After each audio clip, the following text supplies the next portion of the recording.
Diretamente de Serra Negra do Norte, o correspondente Donaldo Nazário Serra traz as notícias mais relevantes, conectando você aos acontecimentos que impactam a vida de toda a população. Devido diversas reclamações de moradores aqui em Serra Negra do Norte, em função do sorteio de casas populares, financiado junto à Caixa Econômica Federal, a Prefeitura Municipal, através da Secretaria do Trabalho, Habitação e Assistência Social, resolveu assim suspender temporariamente o sorteio que seria realizado na noite de ontem na Praça Pública de Inácio Medeiros Marins. O motivo da suspensão foi devido ao relato de candidatos que teriam sido excluídos do programa sem uma justificativa do poder público, quando na realidade novos participantes foram cadastrados às vésperas do sorteio, levantando assim suspeita de irregularidade. Pois após a decisão da Prefeitura Municipal, a nossa reportagem procurou o prefeito Acácio Santos de Brito, a fim dele justificar esta atitude em suspender temporariamente o sorteio das casas populares aqui em nossa cidade. Tomando conhecimento do cancelamento do sorteio das casas, através da Secretaria de Habitação, Trabalho e Assistência Social, o que motivou o cancelamento ou o adiamento?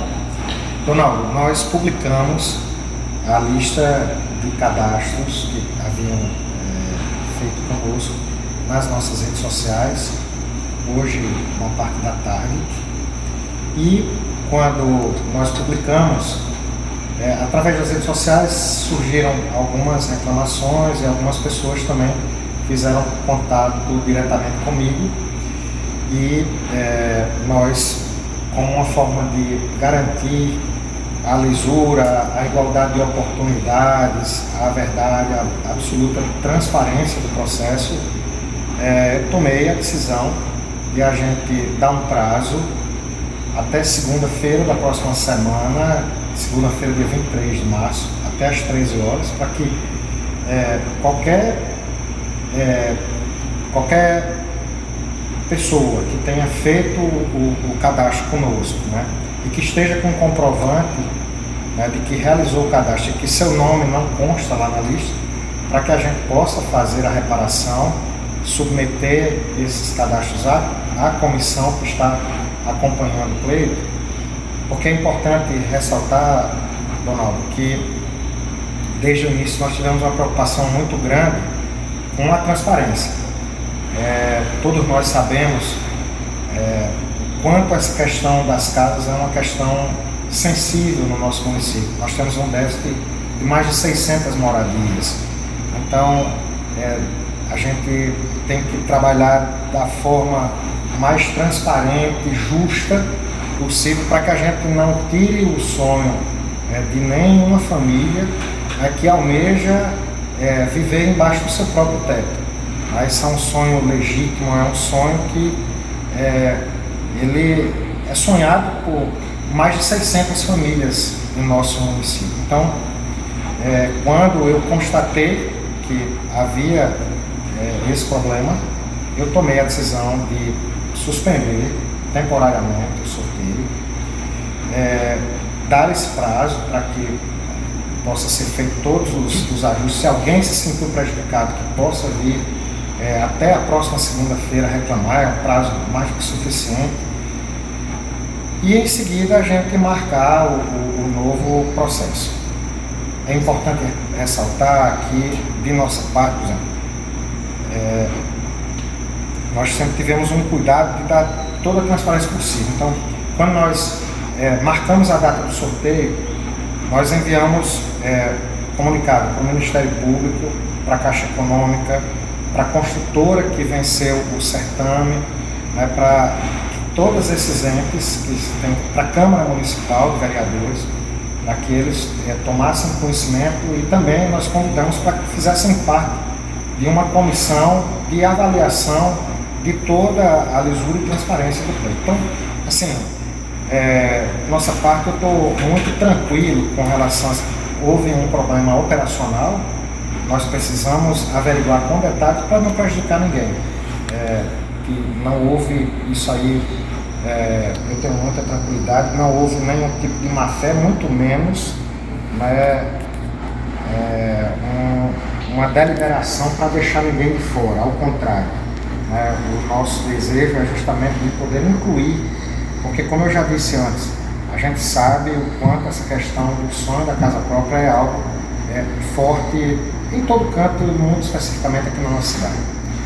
Acácio, você acredita que teria sido um erro de digitação, tirado algum número dela para as pessoas? Donaldo, a gente precisa apurar com muita tranquilidade.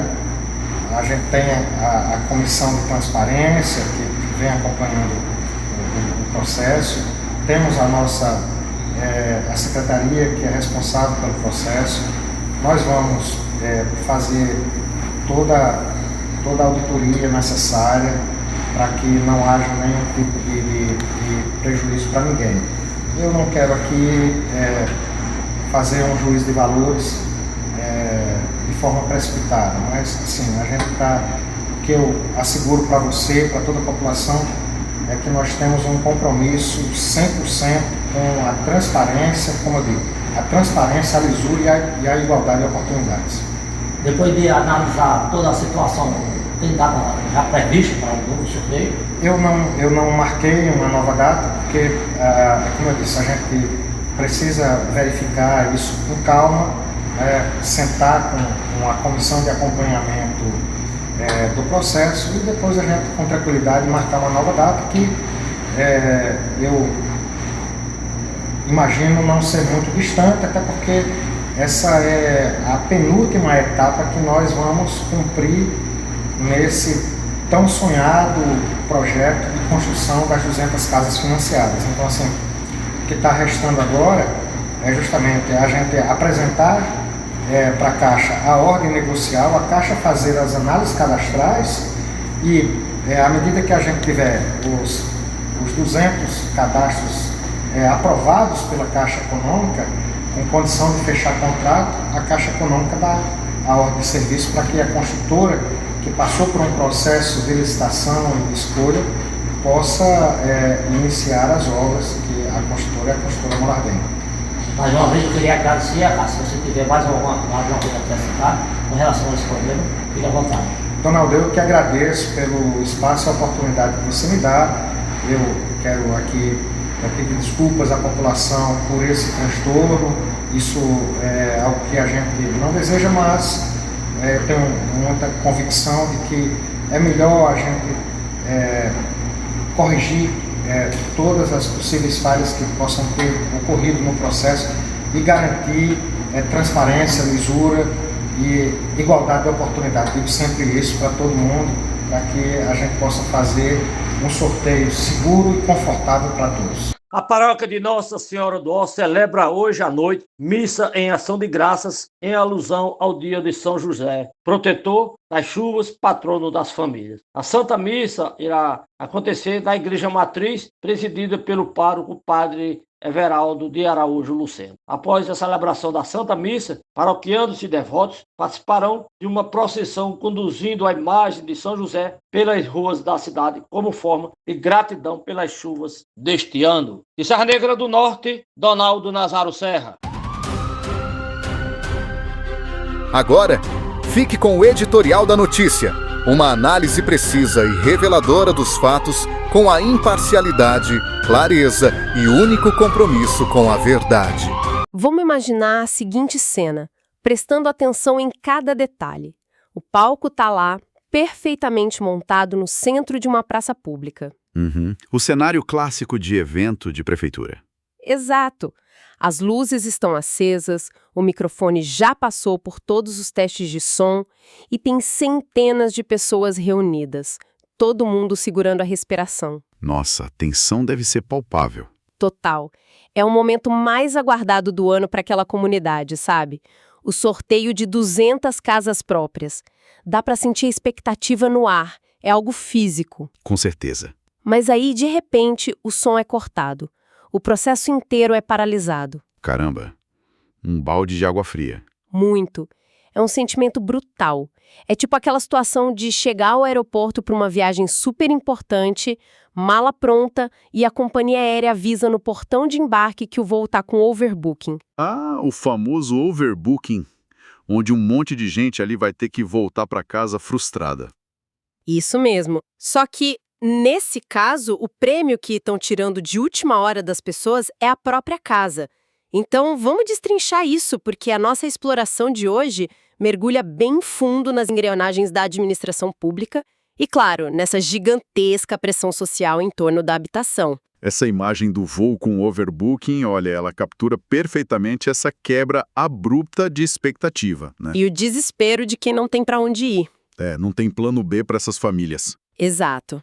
Para quem acompanha a nossa análise de hoje, a nossa missão é justamente desvendar a mecânica real do que acontece quando uma política pública vital esbarra na burocracia e nos limites de um município. E nós temos um material muito rico para isso hoje. De março de 2026.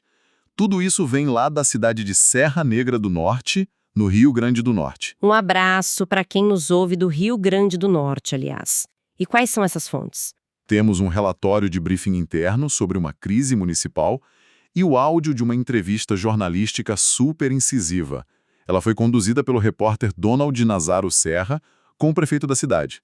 E assim, isso importa enormemente. Porque não é só sobre um evento que foi cancelado, né? Nem um pouco.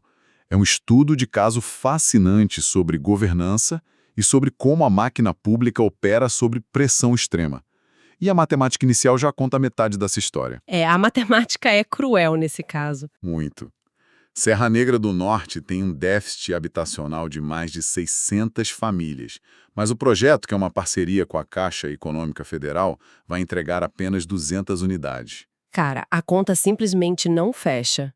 Tipo, antes mesmo da primeira bolinha girar lá no globo de sorteio, já existe a certeza matemática de que mais de 400 famílias vão voltar para a estaca zero. É uma escassez estrutural. Uhum. E é justamente nesse ambiente de alta tensão, de vulnerabilidade, que a menor falha vira uma crise incontrolável. Porque o estopim não foi o evento na praça pública de Norte Marisa em si. Não, foi o que aconteceu horas antes. Exatamente. A Prefeitura, por meio da Secretaria do Trabalho, Habitação e Assistência Social, publicou a lista oficial de candidatos aptos ao sorteio nas redes sociais. E aí foi quando tudo desmoronou. O caos tomou conta da cidade. Porque quando esse arquivo digital foi pro ar, nomes de pessoas que tinham entregue toda a documentação, sumiram da lista. Desapareceram completamente. Pois é. E pior ainda, começaram a surgir umas suspeitas graves de que novos participantes tinham sido inseridos de forma meio obscura ali, bem às vésperas do evento. E o que isso significa na prática? Olha, isso obriga a gente a olhar para as entranhas de como essas listas são criadas. A publicação do documento, que deveria ser o auge da transparência municipal, acabou expondo a fragilidade total dos sistemas de dados. Nossa, sim, aquele choque entre o papel e o digital, né? Isso. Quando falamos de problemas operacionais em administrações de cidades menores, muitas vezes a gente está lidando com essa transição super turbulenta entre arquivos de papel e sistemas digitais. Imagina a dor de cabeça para organizar isso. Imagina o fluxo. Assistentes sociais coletam os dados físicos em pastas, esses dados são digitados manualmente em planilhas e depois isso é cruzado com o cadastro único do governo federal. É um processo, assim, incrivelmente vulnerável a falhas humanas. Um dedinho que escorrega ali no teclado e já era. Um erro ao mesclar células numa planilha de Excel, ou salvar um arquivo antigo por cima do novo, e você literalmente apaga dezenas de famílias do sistema. Caramba! E do ponto de vista técnico, é só um bug, uma falha de banco de dados. Mas do ponto de vista daquele cidadão que esperou anos por aquela chance, é lido na hora como corrupção, como favorecimento político. A quebra de confiança é imediata. E o mais louco é que, se isso acontecesse há uns 10 ou 15 anos, a dinâmica ia ser bem mais lenta, sabe? Ah, com certeza. A informação demorava muito mais para circular. Sim. O cidadão ia ver lá a lista impressa, colada no mural da prefeitura, ia voltar para casa frustrado, comentar com o vizinho e talvez levasse semanas para protocolar uma queixa formal em 3 vias. Em papel timbrado ainda por cima. Exato. Mas hoje o ciclo de feedback é instantâneo. O arquivo em formato PDF cai no WhatsApp e, sei lá, em 5 minutos já está em todos os grupos da cidade. O famoso print screen. Pois é. A galera já manda com umas marcações em vermelho, circulando quem sumiu e quem apareceu do nada. E as fontes mostram isso. A população não ficou de braços cruzados esperando o evento começar para protestar. Longe disso. A pressão foi no ato. O telefone pessoal do prefeito, o Acácio Sandro de Brito, foi inundado de mensagens. E manifestações começaram a se formar ali na hora, exigindo lisura imediata. Essa velocidade da comunicação digital encurralou a gestão pública em tempo real, forçou uma tomada de decisão muito drástica no mesmo dia. Foi uma resposta institucional que teve que nascer do improviso. E o prefeito Acácio Brito, lá na entrevista para o repórter Donald, ele tenta de todo jeito focar no controle de danos, né? Sim, ele parte para a defensiva. E o peso emocional do que ele fala é grande. Ele chama a casa própria de um sonho legítimo. Então ele sabe com o que está lidando. E aí ele suspende o evento? Exato. Ele suspende, alegando cautela, e nega com muita veemência qualquer má-fé. Ele insiste muito que essa exclusão e inclusão de nomes foi só um problema operacional. O próprio repórter, o Donald, sugere num dado momento que pode ter sido um erro de digitação. Mas, vem cá, um erro de digitação justifica parar um projeto dessa magnitude? Na era da informação que a gente vive, um errinho de Excel custa muito caro para a imagem de uma gestão? O que é fascinante aqui é ver como ele tenta limpar essa imagem. O movimento mais importante que o prefeito faz não é a justificativa na rádio. É a ação burocrática paralela. O que ele faz exatamente? Ele notifica oficialmente o Ministério Público, a Câmara Municipal de Vereadores e a Caixa Econômica Federal.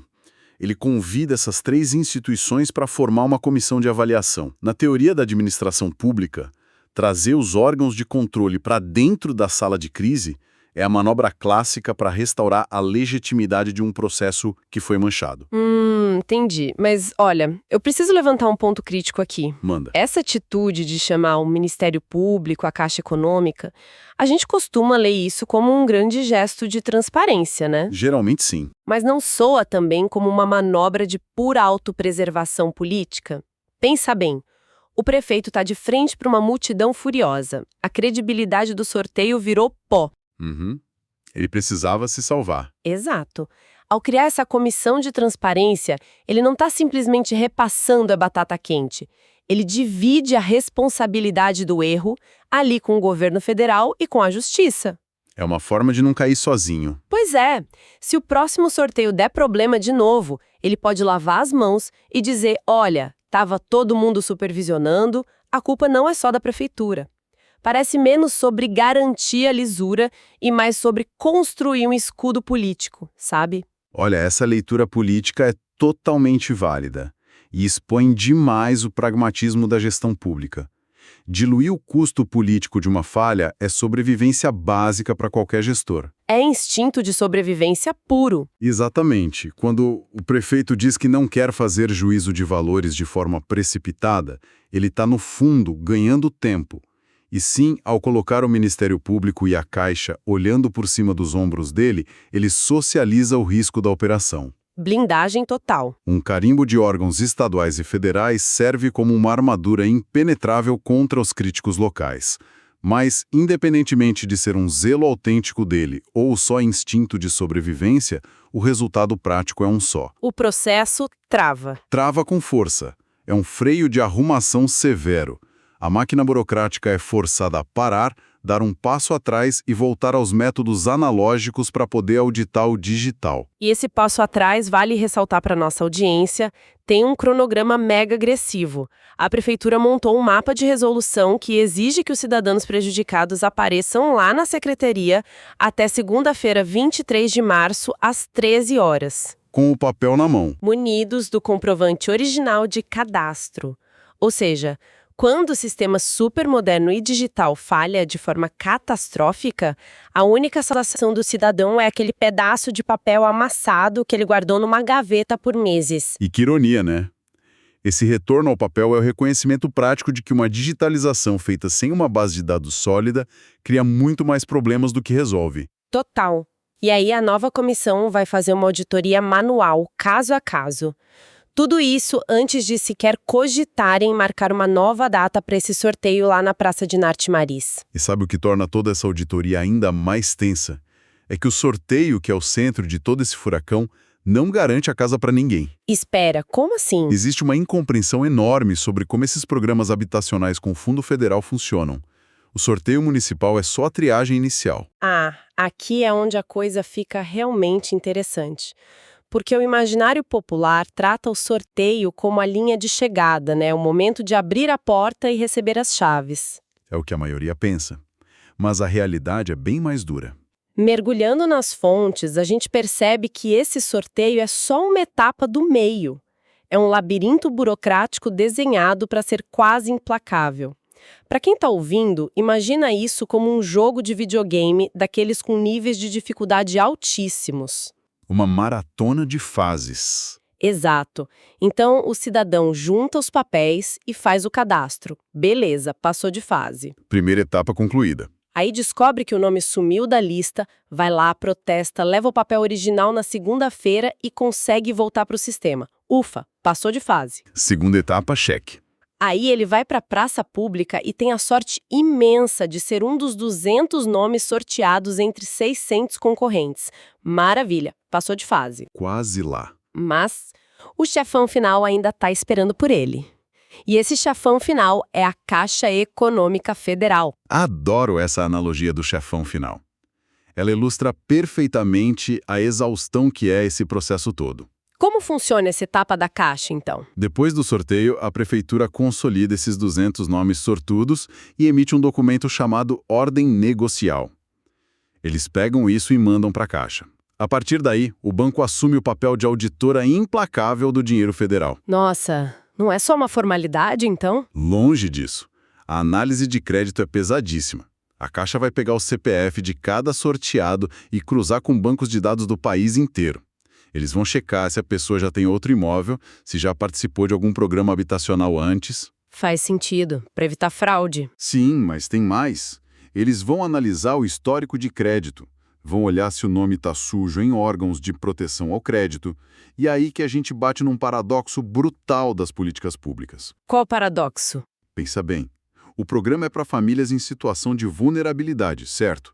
Famílias que precisam ter esse subsídio justamente porque têm renda muito baixa. Certo. Mas, ao mesmo tempo, essas mesmas famílias vulneráveis vão passar por um crivo bancário tradicional. Um crivo que exige que elas provem que conseguem pagar as parcelas e que tenham um histórico financeiro limpo. Caramba! Então a pessoa é pobre o suficiente para entrar no programa social, mas se a própria pobreza levou ela a ter o nome negativado por uma dívida boba no comércio, ela roda? Exatamente. Ela pode ser desclassificada no último segundo pelo algoritmo do banco. É cruel. Que loucura! E me diz uma coisa, essa reação em cadeia afeta até a iniciativa privada, né? A construtora que vai levantar as casas. Com certeza. A construtora Morar Bem, que é a empresa que ganhou a licitação do projeto, está completamente de mãos atadas no meio dessa confusão. Eles ganharam o contrato, mas não podem fazer nada. Nada. As máquinas deles devem estar lá, paradas e prontas, mas a construtora só recebe a ordem de serviço para começar a obra quando a Caixa aprovar todos os 200 cadastros e aprovar em definitivo. É um efeito dominó impressionante. É o que explica aquela extrema relutância do prefeito em fixar uma nova data para a prefeitura na entrevista. A engrenagem da administração pública nesse nível, ela é totalmente interdependente. Uma peça não gira sem a outra. Isso. A construtora depende do repasse de fundos da Caixa para comprar tijolo, cimento, pagar os operários. A Caixa depende da lista auditada e dos contratos validados. E a Prefeitura depende da auditoria manual daquela segunda-feira para gerar essa lista limpa. Ou seja, se um único documento de um único cidadão tiver errado na fase final, o repasse de verbas federais pode ser retido. E isso atrasaria o início das obras para as outras 199 famílias. Gente, é uma lentidão sistêmica gigantesca. E claro, com seus gargalos, ela existe para proteger o dinheiro do contribuinte contra fraude ou desperdício. Mas o custo humano desse controle, cara, é altíssimo. Exige uma força psicológica quase sobre-humana dessas famílias, né? Imagina a pessoa vivendo em área de risco ou pagando um aluguel que arranca metade do dinheiro da comida e tendo que passar por esse labirinto todo. E o tempo da burocracia nunca é o tempo da fome. Falou tudo. E sabe o que é super curioso de observar? O quê? As dinâmicas paralelas. A gente tem um prefeito suando frio para frear uma máquina burocrática imensa, exigindo mais tempo, mais papel, mais auditoria. E no exato mesmo dia, na exata mesma cidade, a população está participando de um sistema de provisão completamente diferente. Ah, o evento religioso. Esse detalhe das fontes é maravilhoso. É um contraste muito profundo. Enquanto a prefeitura ferve de dor de cabeça e telefone congestionado lá no dia 19 de março, a paróquia local, a paróquia de Nossa Senhora do Ó, está realizando uma grande celebração. Conduzida pelo padre Everaldo de Araújo Lucena, certo? Esse mesmo, é o dia de São José. E esse detalhe reportado nas fontes adiciona uma camada sociológica, assim, fascinante para nossa imersão. Como assim? Explica melhor para quem nos ouve. A região do Seridó, no Rio Grande do Norte, onde fica a Serra Negra do Norte, tem um clima semiárido. O regime de chuvas lá define tudo. Não é só a economia local, que é forte na agricultura e pecuária, mas é a própria sobrevivência da comunidade. A água é literalmente vida lá. Total. Então a missa matriz, seguida por aquela procissão, não é só um evento folclórico ou uma tradição vazia. É uma expressão coletiva de gratidão e um pedido de continuidade da providência divina.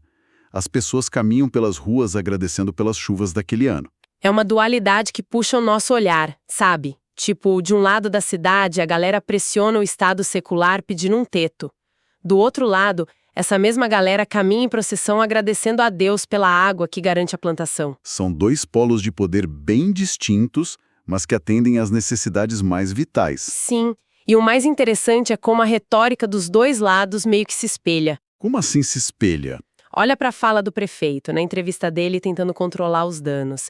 Ele usa incansavelmente o termo o sonho das famílias e um sonho legítimo. Ele repete bastante isso. Agora, olha para o lado religioso. Qual é o título que São José carrega na tradição local lá? Padroeiro das famílias. Nossa, é verdade. É a mesmíssima unidade básica da sociedade, a família, no centro das duas maiores angústias e celebrações da cidade naquele dia 19 de março. Muito bem observado. Essa sobreposição revela a essência do que está em jogo ali. Seja lidando com a provisão cívica através de um financiamento burocrático da Caixa, seja buscando a providência divina através das chuvas, o objetivo final é um só: garantir abrigo e garantir alimento. As coisas mais fundamentais da dignidade humana. Exato. Moradia e água são os pilares ali. Quando o sistema técnico falha, quando aquele PDF exclui os nomes da noite para o dia, a sensação de abandono do cidadão é quase a mesma que uma seca prolongada causaria. A comunidade reage com uma intensidade visceral porque aquela falha burocrática ameaça o chão deles, a estabilidade deles. E essa reflexão amarra muito bem o porquê de toda essa história importar tanto para nossa audiência, independentemente de qual estado do Brasil a pessoa viva. Com certeza. A situação em Serra Negra do Norte vai muito além da política local. É uma aula aberta sobre os limites da tecnologia na gestão pública, né? E sobre o poder absurdo da vigilância cidadã. A transparência real que vai acontecer na tal da segunda-feira, com a auditoria manual, ela não nasceu da boa vontade do sistema. Nem um pouco. Ela foi forçada a goela abaixo. Foi. O sistema tentou lidar com dados falhos, a população foi lá, usou as redes, usou a comunicação digital instantânea para jogar um holofote no erro. Mostraram tudo na luz do dia. E aí o Estado foi obrigado a corrigir a própria rota na mesma hora. Chamou o MP, paralisou a construtora, fez tudo. É o choque clássico entre o governo, que quer administrar as coisas no tempo lento da burocracia, e a população, que vive o tempo da urgência. Mas a gente precisa fechar com um dilema que me parece ainda mais estrutural e profundo. Qual? Bom, toda essa crise gigante que a gente analisou hoje, os protestos, a rádio, a paralisação, tudo isso girou em torno de garantir que a disputa por 200 casas fosse limpa e justa, certo? Certo. Garantir a lisura do sorteio. Então vamos imaginar o desfecho otimista. Vamos imaginar que a auditoria é um mega sucesso. A lista é totalmente purificada. Todo mundo entra no sistema direitinho. Isso. Aí a Caixa Econômica, mesmo com aquele rigor todo, aprova os 200 cadastros maravilhosamente bem. E a construtora Morar Bem recebe o sinal verde e levanta as casas sem atraso. No cenário dos sonhos, a poeira baixa e 200 famílias assinam os contratos e pegam as chaves. E aí? E aí que fica no ar uma grande questão silenciosa bem no meio da praça de Narte Maris. O que acontece com as outras 400 famílias que compõem o déficit habitacional do município? Nossa, É verdade. O sistema vai funcionar perfeitamente, de forma totalmente justa e auditada, só para poder excluir a maioria. É aí que reside a natureza trágica das políticas de distribuição sob restrição orçamentária. O município e o governo federal podem usar a melhor tecnologia, limpar a base de dados, tirar todos os erros de digitação e botar o Ministério Público para olhar de perto cada vírgula. Pode ser o processo mais impecável do mundo. O sistema pode ser calibrado para ser 100% justo na forma como ele distribui a escassez.